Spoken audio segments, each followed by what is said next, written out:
Before voting begins next week, candidates on the Republican side will gather on Thursday for the final debate before the Iowa caucuses. And like the last time around, Senator Rand Paul may not be invited to the main stage based on poll numbers.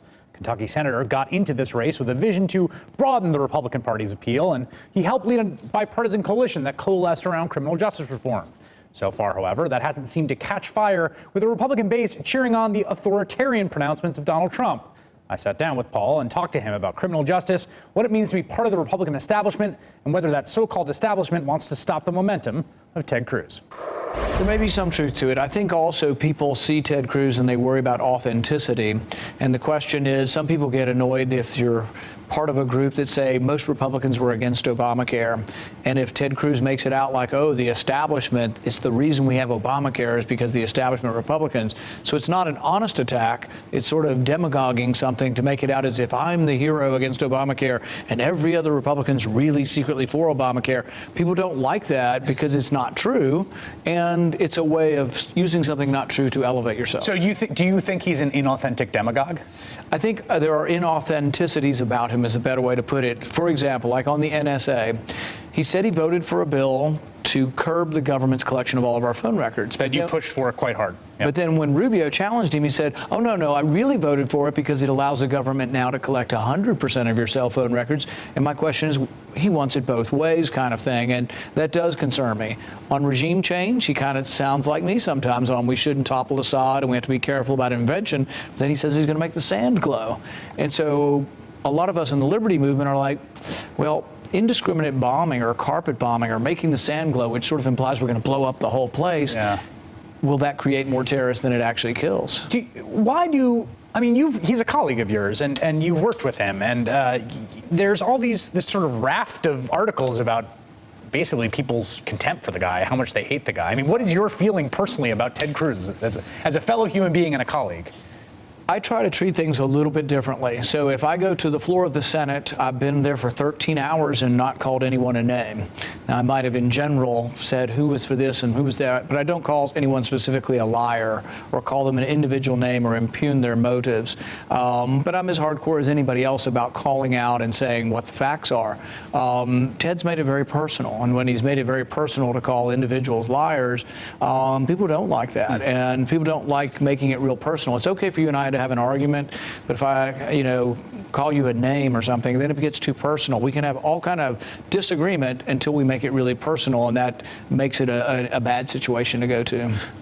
We've used this term establishment, and I guess I wonder, does the word make sense to you? Does that describe some coherent concept? Can you tell me what that means, or is this sloppiness on our part using this? Well, I think there's inside Washington and outside Washington. And I do think that there's a disconnect. I think sometimes people were elected, like in 1976, they still think they're speaking to the same people who elected them in 1976, and they don't realize, it's been a long time. People have changed over time.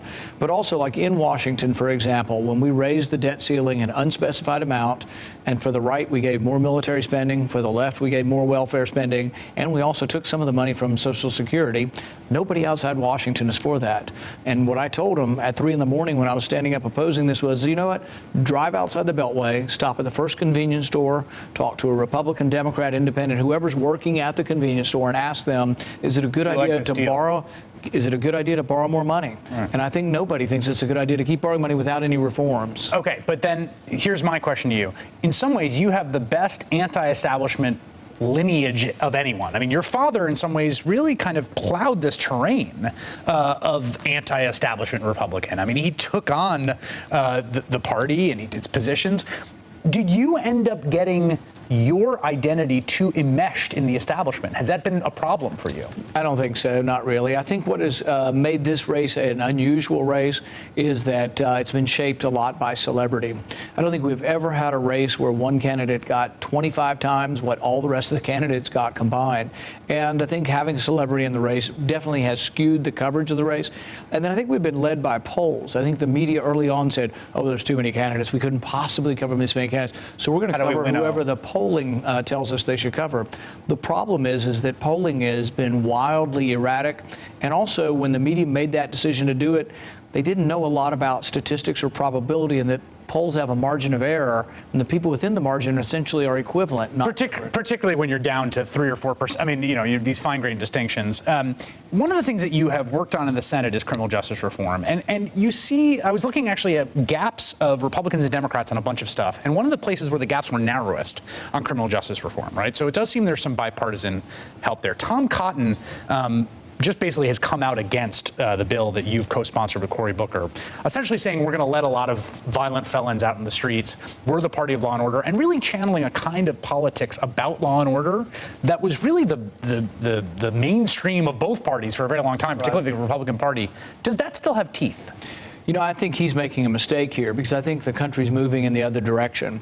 A lot of us believe in second chances. You know, when I saw Peyton Manning giving the ball to Demaryius Thomas and saying, "This is for your mom," I had a great deal of sympathy for his mom. She's been in jail for 15 years for a nonviolent crime. That doesn't mean what she was doing was correct or right, but the thing is 15 years is a long time for a nonviolent crime. His grandmother's in jail for 2 life sentences, 40 years apiece. The minimum she can get out is 40 years for dealing drugs, and yet you can shoot somebody in Kentucky and be eligible for parole in 12 years. So then my question to you is, do you make that case when you're in a town hall in Iowa among Republicans? Do you talk about that, and what is the reception of that? And do people, is this something that people are going to vote for that are in your base? You know, we'll see. I've been ending my speech with the story of Khalif Browder, who committed suicide after being kept in prison for 3 years with no trial. 2 years in solitary confinement. Here in New York. Yeah, and it's a very emotional story, and I think it should unite all of us to say this shouldn't happen anymore. And in the bill I have with Cory Booker, we try to get rid of, and this was Cory's idea, really, to get rid of solitary confinement for juveniles. I think it's a great idea. Well, if there's one thing I would hope America could come together and agree on, it's getting rid of solitary confinement for Absolutely. juveniles. Senator Rand Paul of Kentucky, great pleasure. Thank you very much. Thank you.